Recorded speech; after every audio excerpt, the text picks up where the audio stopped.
My name is Carolyn Marsh. I am 40 years old.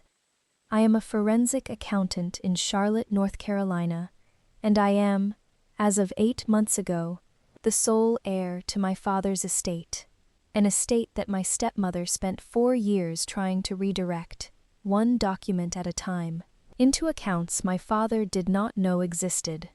She almost got away with it. She would have gotten away with it if my father had not called me on a Sunday afternoon in October, 3 months before he died, and said, "Carolyn, I think something is wrong with my money. I can't put my finger on it, but something is wrong." My father was a retired civil engineer. He had spent 40 years building bridges and highways across the Carolinas. He understood load calculations and structural tolerances and the specific mathematics of things that hold weight. He did not understand financial statements. He had always known he did not understand them, and for most of his life this had not mattered, because he had been careful and steady, and the numbers had always roughly added up. In the last 4 years of his life, they had stopped adding up. He knew it. He could not prove it. He called his daughter, who proves things for a living. I need to go back before I go forward, because the context is everything. My parents divorced when I was 11. My father, Robert Marsh, remarried when I was 22. Her name was Linda. She was 51 at the time of the marriage. My father was 63, and she had come into his life through his church, where she had been volunteering after her own divorce 2 years earlier. And attentive in the specific way of women who understand that attentiveness in the early stages of a relationship creates a foundation that is very difficult to challenge later. I want to be fair about Linda from the beginning, because fairness matters to me, professionally and personally. Linda was not purely calculating from day one. I do not believe that. I believe she loved my father in her way, and that her way included a genuine Wang's comfort with the financial security he provided, and a genuine willingness to allow that comfort to expand, over time, in ways that she may or may not have fully acknowledged to herself as they were happening. This is the specific mechanism of a certain kind of financial betrayal. It does not begin as a plan. It begins as an accommodation. Each accommodation seems reasonable. The accommodation becomes habit. The habit becomes architecture. And by the time the architecture is visible, it has been standing for so long that its existence feels like a historical fact rather than a choice. Linda's accommodation began, as best as I can reconstruct it, in year 2 of the marriage. My father had retired by then. His income was Social Security, a modest pension from the engineering firm, and the income from a portfolio of conservative investments that he had accumulated over 40 years of careful living. The portfolio was managed by a financial advisor he had used for 15 years, a man named Gerald Pittman, at a firm in Charlotte. Linda suggested, in year 2, that they consolidate their finances. She said it was simpler. She said it made sense for a married couple to operate from shared accounts. My father agreed, because he was in love, and because he trusted her, and because he was a man who had spent 40 years calculating the weight that structures could bear, and had not spent much time calculating the weight that trust could fail to bear. The consolidation happened. Their finances merged. Linda became the day-to-day manager of the household accounts. My father continued to have access to everything, in the sense that his name was on the accounts, and he could have reviewed the statements at any time. He did not review them, because Linda was managing them, and he trusted her to manage them. This is the gap I identified when my father called me in October. Not fraud, not yet. A gap, the gap between having access and exercising access, between having one's name on an account and understanding what the account contains.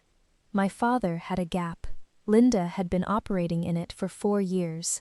After my father called me, I drove to Charlotte that weekend. I sat at his kitchen table. He was in a chair now most of the day. His health had been declining for 18 months. The cancer his doctors had been monitoring had become something they were no longer just monitoring. And I said, "Dad, tell me what feels wrong." He said, "The numbers don't match what they should be." I look at the statements Linda prints for me, and they say one thing, and I try to do the math in my head, and it doesn't come out right. But I can't.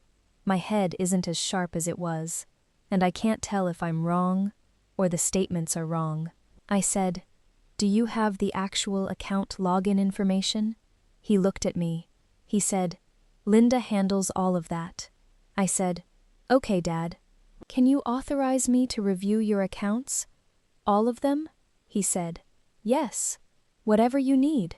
I said, "I'm going to need to access everything. The brokerage account, the bank accounts, the pension, Social Security, everything."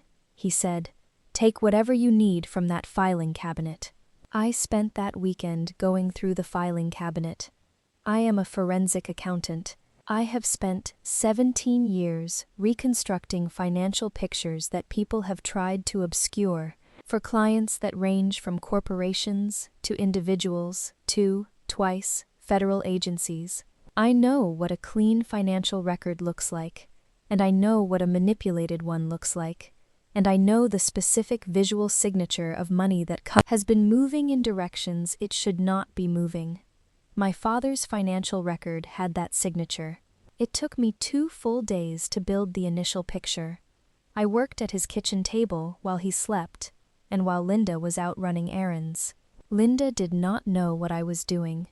I presented it as a general tidying of his affairs given his health, which was not a lie. It was simply not the complete truth.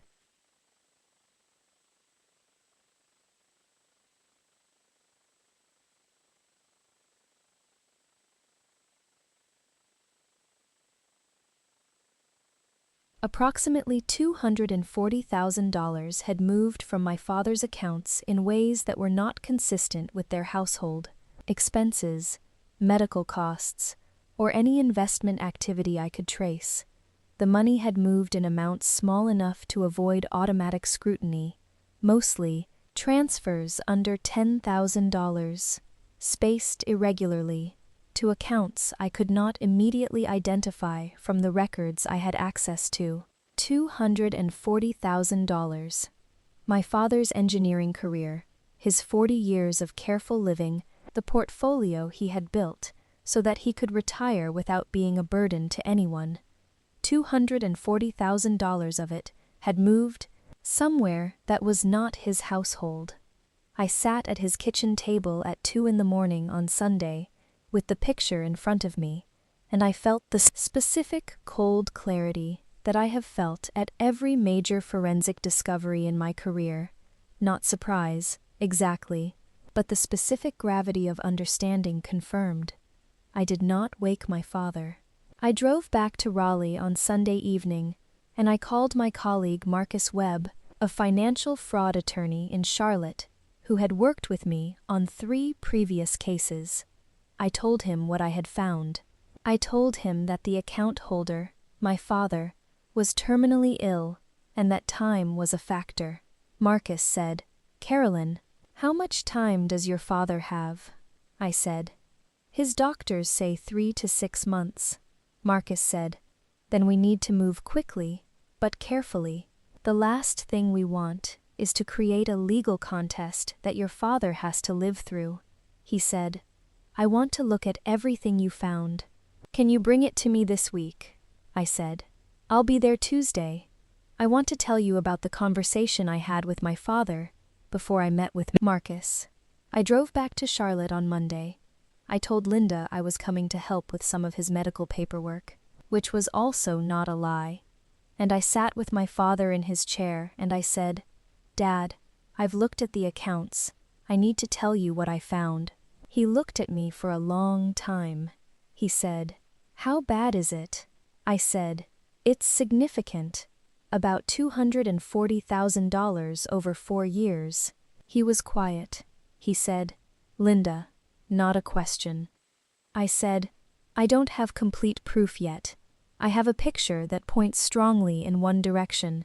Marcus Webb is going to help me build the complete picture." My father looked out the window.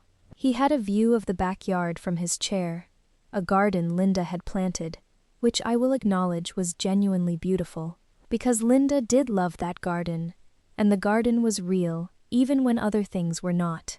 He said, "I trusted her." I said, "I know." He said, "I should have been paying attention." I said, "Dad, you trusted your wife. That is not a failure. What she did with that trust is on her." He was quiet for a moment. Then he said, "Can you fix it?" I said, "I'm going to try." He said, "Don't tell her yet. I need to think." I said, "I won't say anything until you tell me to." The following 6 weeks were the most careful professional work I have done in 17 years. Marcus and I built the complete picture from 3 sources: the financial records I had photographed from the filing cabinet, the account records Marcus obtained through proper legal channels with my father's authorization, and a forensic analysis of the transaction patterns that I conducted at my own office in Raleigh across 12 days of the most concentrated work I have undertaken since my early career. The complete picture was worse than the initial picture. The $240,000 I had identified in the initial review was the conservative number. The complete forensic analysis identified transfers totaling $318,000 over 4 years, flowing to 3 separate accounts. 2 of those accounts were in Linda's name alone. The third was in the name of an LLC that Linda had formed in year 1 of the marriage, without my father's knowledge. An LLC. Linda had formed a limited liability company in year 1 of the marriage, and had been directing funds from my father's accounts into it for 4 years. I sat with that finding for a while. Then I called Marcus. I said, "Marcus, the LLC changes things." He said, "How?" I said, "An LLC formation is not a spontaneous decision. She formed it in year 1. That means the architecture was intentional from very early in the marriage. This was not an accommodation that grew into a habit. This was a plan." Marcus was quiet for a moment. He said, "That changes the criminal picture, not just the civil one." He said, "Carolyn, I want to refer this to someone." Her name was Detective Angela Reyes, with the Charlotte-Mecklenburg Police Department's Financial Crimes Unit. Marcus had worked with her before. She was direct and precise, and she understood financial fraud in the specific way of someone who has spent years looking at the mechanisms by which people steal from people who trust them. I met with Detective Reyes and Marcus together. I laid out the complete picture. I walked her through the transaction analysis, the 3 accounts, the LLC, the timeline. When I finished, Detective Reyes was quiet for a moment. She said, "Ms. Marsh, your father is still alive?" I said, "Yes. He has, at this point, approximately 2 months." She said, "Does he want to proceed with a criminal complaint?" I said, "I spoke with him last week." "Yes," she said. "Then I want to start the interview process with him as soon as possible. Given his condition, I want his account on record while I can get it." We interviewed my father the following Thursday. He sat in his chair, and he answered every question Detective Reyes asked him in the careful, precise language of an engineer who understood that clarity of communication was what made structures stand. He described the consolidation. He described trusting Linda with the accounts. He described the Sunday afternoon he called me because the numbers had stopped adding up. He was 81 years old and terminally ill, and he gave the clearest, most complete witness account I have heard in 17 years of forensic work. Detective Reyes thanked him when they finished. He said, "My daughter does this for a living." I suppose the apple doesn't fall far from the tree. He died 11 weeks later, on a Thursday morning in January, in the hospital where he had been moved the previous week, when home care was no longer enough. I was there. The case continued after he died, because the evidence was in the record, and because Detective Reyes and Marcus proceeded on behalf of the estate, of which I was the sole executor. I want to tell you about the morning Linda was served. I was not present for it. I was at my office in Raleigh, and Marcus called me at 9:15 in the morning and said, "It's done. She's been served with both the civil and the criminal complaint." I said, "Thank you, Marcus." I sat at my desk for a moment after I hung up. I thought about my father at his kitchen table in Charlotte, saying, "I think something is wrong with my money. I can't put my finger on it, but something is wrong." He had known. Across all the fog of illness, and the difficulty of the numbers, and the trust he had placed in a woman he loved, he had known. The engineer in him had known that the load calculations did not add up. He had called his daughter, because his daughter calculates loads for a living. The civil case settled 9 months after my father's death. The settlement recovered $267,000 of the $318,000, not everything, but the majority, because 2 of the 3 accounts had sufficient funds, and the LLC had assets that could be liquidated. The difference was covered, partially, by an error and omissions claim against the financial advisor Gerald Pittman, who had failed to flag transaction patterns that his compliance systems should have caught. The criminal case resulted in a guilty plea. Linda pleaded guilty to financial exploitation of a vulnerable adult, a felony in North Carolina. She received a suspended sentence and 5 years of probation. She will not be able to work in any fiduciary capacity. I did not attend the sentencing. I did not need to be there. The record spoke. The record my father had helped build, from his chair, in the final weeks of his life, spoke for him. I want to tell you what my father said to me the last time we had a real conversation. A real one. Not a medical one, not a logistics one, but the kind of conversation a father and daughter have when they both understand. It may be one of the last. He said, "Carolyn, I'm sorry I didn't call you sooner." I said, "Dad, you called me the moment you knew something was wrong." He said, "I should have been paying attention all along." I said, "You trusted your wife. That is not a failure," he said. "You trusted your instincts." "That is not a small thing," he said. "I'm proud of you. I have always been proud of you. But I want to say it while I can still say it clearly." I said, "I know, Dad," he said. "The apple doesn't fall far from the tree."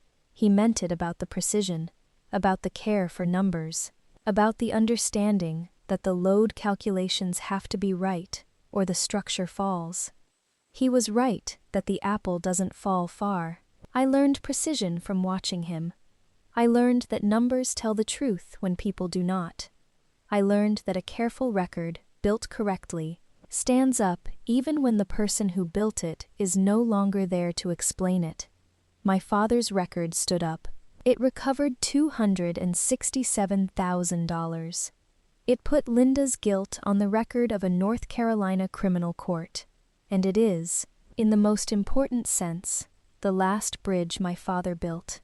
Not with steel and load calculations, but with the clear, careful account of a man who knew something was wrong and called his daughter and trusted her to find it.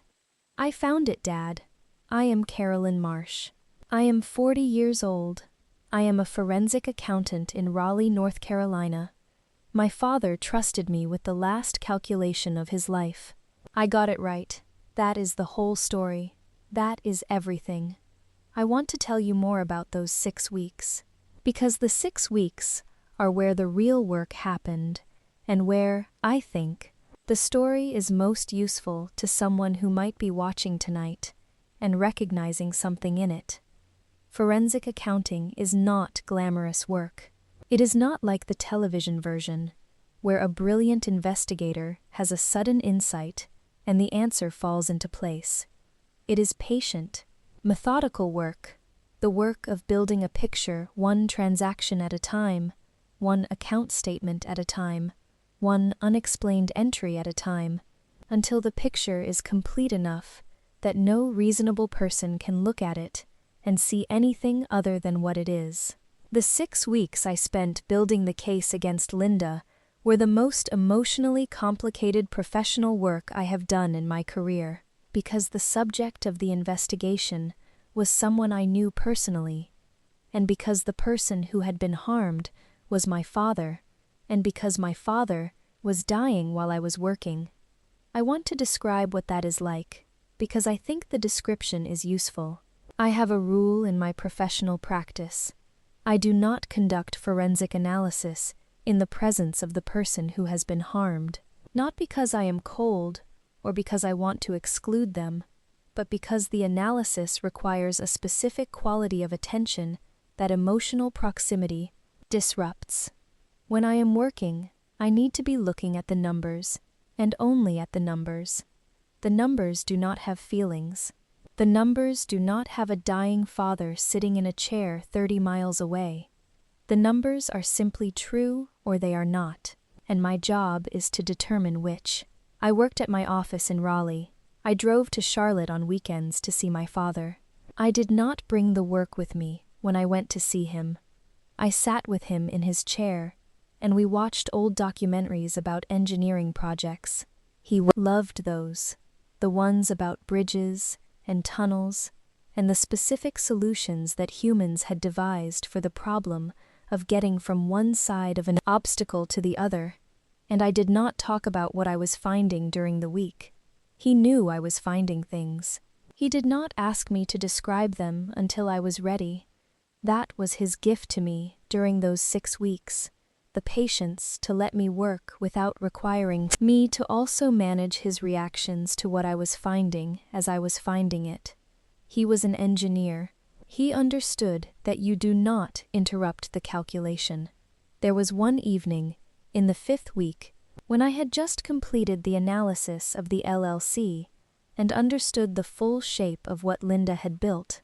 I was at my desk at 8 o'clock on a Tuesday evening, and I had the complete picture in front of me, and I sat with it for a long time. I called my father. He answered on the 2nd ring, which told me he had been awake. I said, "Dad, are you up?" He said, "I'm watching one of those bridge programs, the one about the Millau Viaduct." I said, "I've finished the analysis." He was quiet for a moment. He said, "Is it what you thought?" I said, "It's more than I thought. The number is $318,000. She formed an LLC in year 1 of the marriage." He was quiet for longer this time. He said, "Year 1. I said, "Yes." He said, "So from the beginning." I said, "It appears so."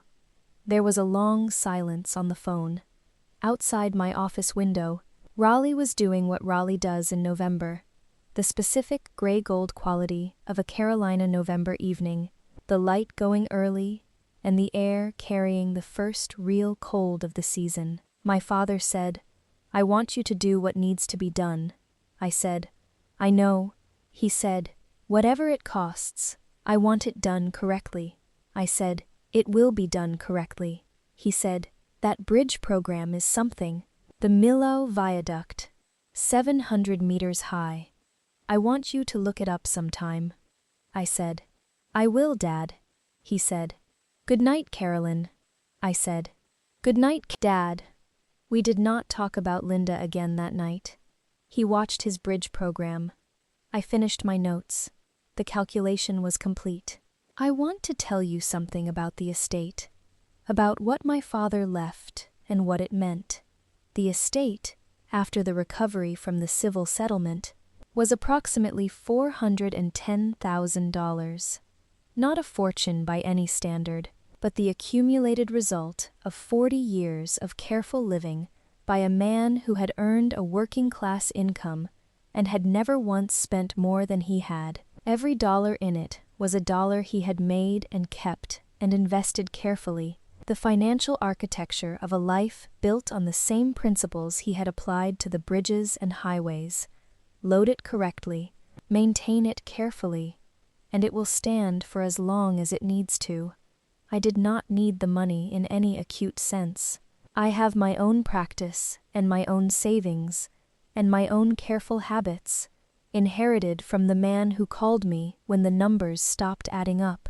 What I needed, what the estate represents to me, is the record that it was protected, that the work my father did across 40 years was not taken from him in the final 4, that the careful life he built was, in the end, recoverable to the extent that the law and the record allowed. It was not fully recoverable. $51,000 of what Linda took is gone, in accounts that were emptied before the legal process could reach them, or in expenses that the LLC had incurred and could not be clawed back. My father's 40 years produced $51,000 that Linda consumed and that the law could not return. I have thought about those $51,000. I have thought about what they represent, the specific, concrete cost of the 4 years during which the gap between access and attention was open and operating, the gap my father did not know to close because he trusted the person he had married. I think about the clients I have worked with over 17 years who have similar gaps in their financial lives, people who have their name on accounts they do not review, people who have trusted family members or partners with financial management without maintaining independent access to the actual records, people who are operating on the assumption that trust is sufficient, without understanding that trust and documentation are not substitutes for each other, that documentation is what protects the trust when the trust turns out to have been misplaced.